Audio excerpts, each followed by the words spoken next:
नमस्कार.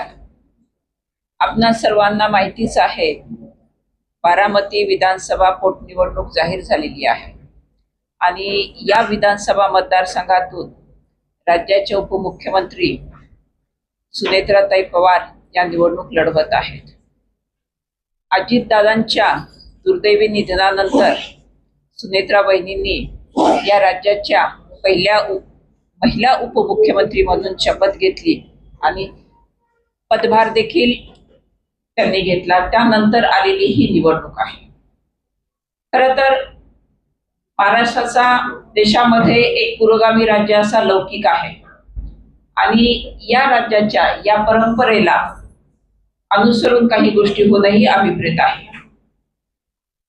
मला चांगलं आठवतंय, मेटे साहेबांनी त्यांची राजकीय कारकीर्द ही राष्ट्रवादी काँग्रेस पक्षामधून सुरू केली होती. काही वर्षांपूर्वी राज्याचे तत्कालीन मुख्यमंत्री, नंतर ते केंद्रामध्ये मंत्री झाले, माननीय विलासराव देशमुख साहेब, गोपीनाथराव मुंडे साहेब, आर आबा, अजितदादा आणि मेटे साहेब या सगळ्यांच्या प्रसंग परत्वे राजकीय भूमिका वेगवेगळ्या राहिल्या, परंतु राजकारणाच्या पलीकडे जाऊन यांनी आपसामध्ये एक बंध जोपासला होता आणि आज त्याच बंधाच्या आपुलकीतून आम्ही शिवसंग्राम या संघटनेच्या वतीने बारामती विधानसभा मतदारसंघातून निवडणूक लढवत असणाऱ्या आदरणीय सुनेत्रा वहिनींना आमचा पाठिंबा जाहीर करतोय. खरं तर ही प्रत्येक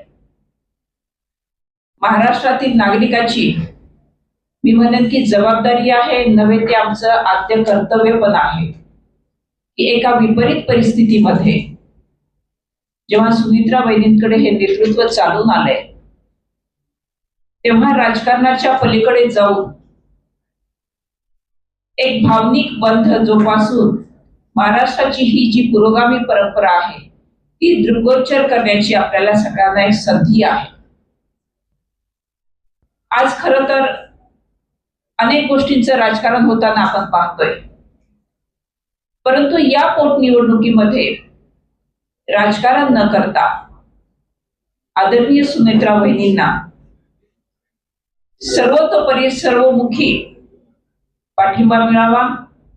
त्या निवडून येतीलच, येणार आहेतच, परंतु त्या पलीकडेही जाऊन एक नवीन परंपरा आपण ती निर्माण करतो आहोत असं मानण्याचं काहीच कारण नाही, कारण महाराष्ट्रामध्ये ही परंपरा गेली अनेक वर्षे राहिलेली आहे. एखाद्या लोकनेत्याच्या निधनानंतर त्यांच्या कुटुंबियांना तिथे संधी दिली जाणं आणि त्यांच्या मागे सगळ्यांनी एक भावनिक आधार म्हणून उभे राहणं हे आपण सगळ्यांनी अनुभवलंय आणि आज त्याच भूमिकेतून, त्याच मानसिकतेमधून शिवसंग्राम या सामाजिक संघटनेचा बारामती विधानसभा पोटनिवडणुकीसाठी आदरणीय सुनेत्रा वहिनी पवार यांना आमचा पाठिंबा आम्ही जाहीर करत आहोत. प्रचारात निश्चितच सहभागी होऊ, तर आम्ही पाठिंबा देतो आहोत, तर प्रचारात सहभागी होण्याला आम्हाला आवडेल.